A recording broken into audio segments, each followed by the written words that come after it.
Ibu dan Bapak Guru, salah satu hal penting dalam Merdeka Belajar adalah bagaimana mengupayakan pendidikan yang mengantarkan keselamatan dan kebahagiaan. Menurut Ki Hajar Dewantara, kemerdekaan murid dalam belajar merupakan kunci untuk mencapai tujuan pendidikan yang mengantarkan keselamatan dan kebahagiaan. Pertanyaan yang kemudian muncul adalah, bagaimana cara mengupayakan kemerdekaan murid dalam belajar? Untuk menjawab pertanyaan tersebut, perlu disadari bahwa pertama, murid memiliki kodrat kekuatan atau potensi yang berbeda-beda. Kedua, pendidikan hanyalah tuntunan. Ketiga, pendidik tidak dapat berkehendak atas kodrat kekuatan atau potensi murid, tetapi keempat, pendidik dapat memberikan daya upaya maksimal untuk mengembangkan akal budi pekerti murid. Pendidik dapat membantu mengantarkan murid untuk merdeka atas dirinya sendiri, untuk kehidupannya, untuk memelihara dan menjaga bangsa dan alamnya. Coba kita renungkan sejenak, apakah praktik pembelajaran yang selama ini kita lakukan sudah benar-benar mempersiapkan murid agar siap hidup dan mengisi zamannya?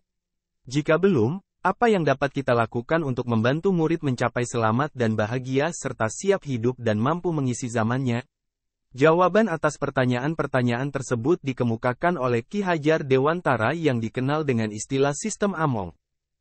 Secara sederhana, sistem Among terdiri dari 3 prinsip dasar yaitu, pertama, ing ngarso sung tulodo, atau di depan memberi teladan, yang berarti guru memahami secara utuh tentang apa yang dapat ia bantu kepada murid, menjadi teladan dalam budi pekerti dan tingkah laku.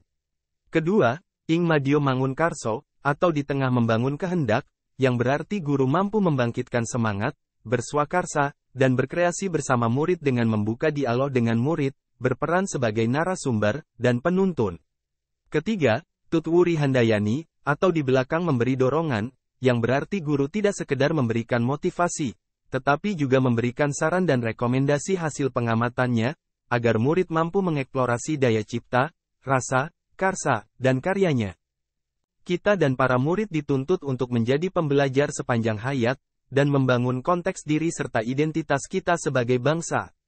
Dalam hal ini, Ki Hajar Dewantara berpesan, tuntunlah murid sesuai zamannya. Lebih lanjut beliau juga berpesan, tugas pendidik adalah, mengembangkan seluruh potensi yang dimiliki murid yaitu kecerdasan rasa, karsa, cipta, dan karya, agar murid menjadi manusia seutuhnya. Di abad 21, kita dituntut untuk memiliki pola pikir pembelajar. Untuk itu, murid diharapkan memiliki keyakinan untuk dapat terus berkembang dan berprestasi dengan berusaha secara maksimal. Selain itu, kompetensi penting lainnya adalah kompetensi mandiri. Diharapkan murid dapat mengenali diri, mengidentifikasi apa yang diketahui dan tidak diketahui, serta memiliki strategi untuk meningkatkan pengetahuan dan keterampilan. Dengan demikian, diharapkan murid akan memiliki kompetensi 4C, yaitu critical thinking, atau berpikir kritis, creativity, atau kreatif, collaboration, atau kolaborasi, dan communication, atau komunikasi.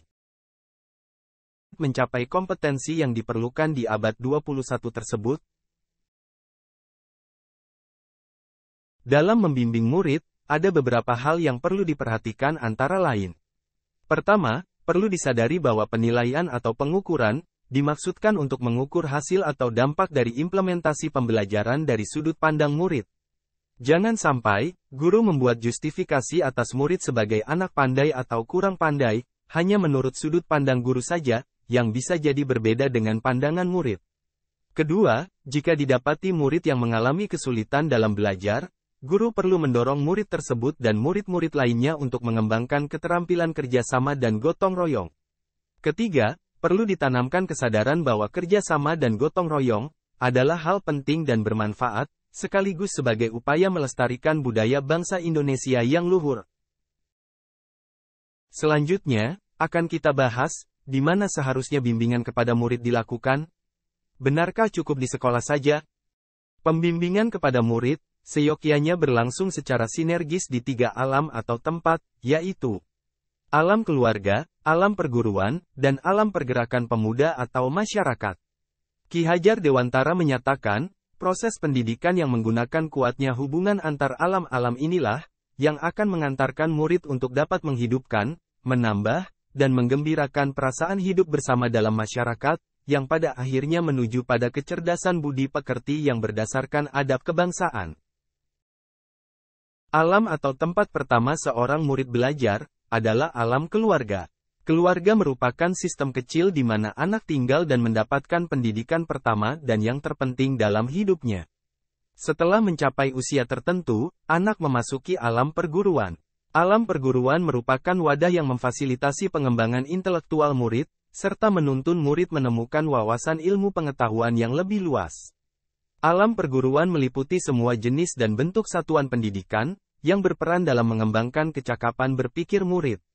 Alam perguruan dianggap sebagai media perantara dari kesinambungan tiga wadah dasar proses pendidikan, yaitu alam keluarga, alam perguruan, dan alam pergerakan pemuda atau masyarakat. Alam atau wadah pendidikan yang ketiga, yaitu alam pergerakan pemuda atau masyarakat. Alam pergerakan pemuda atau masyarakat, berperan sebagai penguat pendidikan, baik itu untuk kecerdasan budi pekerti, maupun kecerdasan sosial emosional murid.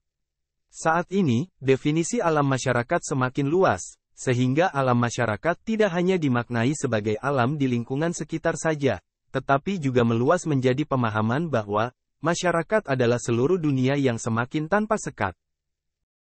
Ibu dan bapak guru, setelah memahami bahwa pendidikan seharusnya mengantarkan murid pada keselamatan dan kebahagiaan, dan peran apa serta di mana kita harus berperan.